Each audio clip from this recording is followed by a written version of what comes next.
What is up, guys? My name is Pocketcraft and welcome back to the channel. In today's video, I'm going to show you guys how you can easily get Salamence in Cobblemon. This is definitely one of the most powerful Pokemon you can possibly have on your team, but sometimes it can be hard to come across. So I'm going to share with you my top 3 tips on how to catch Salamence, so make sure to stick around to the end of the video because they're all going to work together and help you get your hands on one of these guys. Now, Salamence does spawn in the wild, but obviously the easiest way to catch one is to get your hands on a Bagon. Now, Bagon spawns in either the Dripstone, Jagged Peak, or Stony Peak biomes. Make sure you don't go to a Frozen Peak because he will not spawn there. Now, he is in the Ultra Rare bucket, and I'm going to recommend you actually hunt for him in a Stony Peak biome like this one if you're able to find one. You can check the biome by hitting the F3 key on your computer. As you can tell right here, we're in the Stony Peak biome. Now, the reason I say you should hunt for it here is because if you check spawns here, which you won't be able to do in survival mode, but I'll show you, and you go to the ultra rare bucket, which is Bagon, you'll see here that there's a 21% chance of a Bagon in this bucket, but there's also a high chance of Beldum, Larvitar, Gible, Chimchar, Ditto, and Eevee. All of these are awesome Pokemon that I'm sure you wouldn't mind catching, so if you hunt for a Bagon here, there's a good chance you'll catch some other really awesome Pokemon. But now I'm going to show you the top 3 best tips to catching Bagon. And if you find any of these helpful, please consider hitting that subscribe button. We're really pushing to 10k subscribers and we'd love to have you as part of the team. Now, tip number 1 is to build an awesome structure in this biome.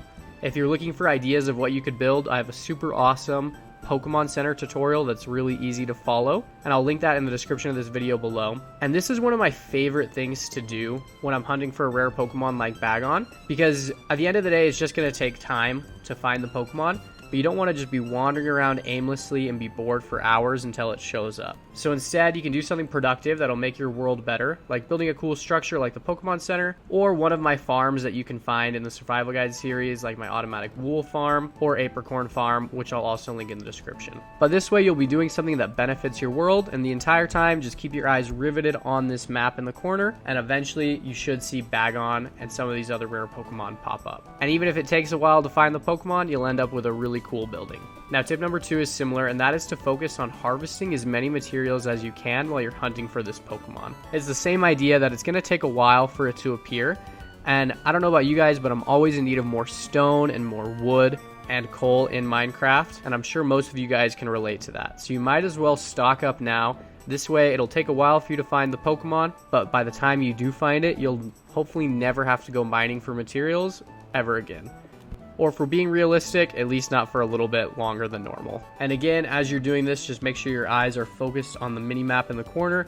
Probably enlarge the Pokemon names there. If you don't know how to do that, you can check out my mini map video. I'll link in the description below. And eventually you should see Bagon show up. And now tip number 3 is to give an experience share to at least one of your Pokemon you want to train, like my Gible here, or ideally to 5 Pokemon at once. And then make sure you have at least one powerful Pokemon with you, like my Tyranitar here. And then you're going to want to just go around and battle as many Pokemon as you can while you're in this biome. Everybody knows that level grinding is a grind in Cobblemon. It can take a while to get your Pokemon up to high levels.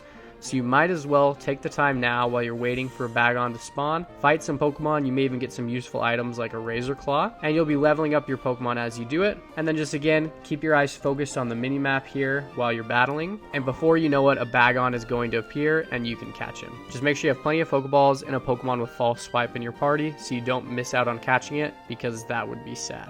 Speaking of that, as just a bonus tip, I would recommend carrying a boat with you, always in Cobblemon, but especially when you're hunting for a rare Pokemon like Bagon. So if you find one, you can just push it into the boat here, and then it will never despawn. And that way, if you run out of Pokeballs or something, you can run away without fear of losing it. If you follow these tips, you should be able to find a Bagon pretty easily in Cobblemon. And if you've enjoyed this video, please check out this video right here where I teach you the top 50 tips and tricks for Cobblemon.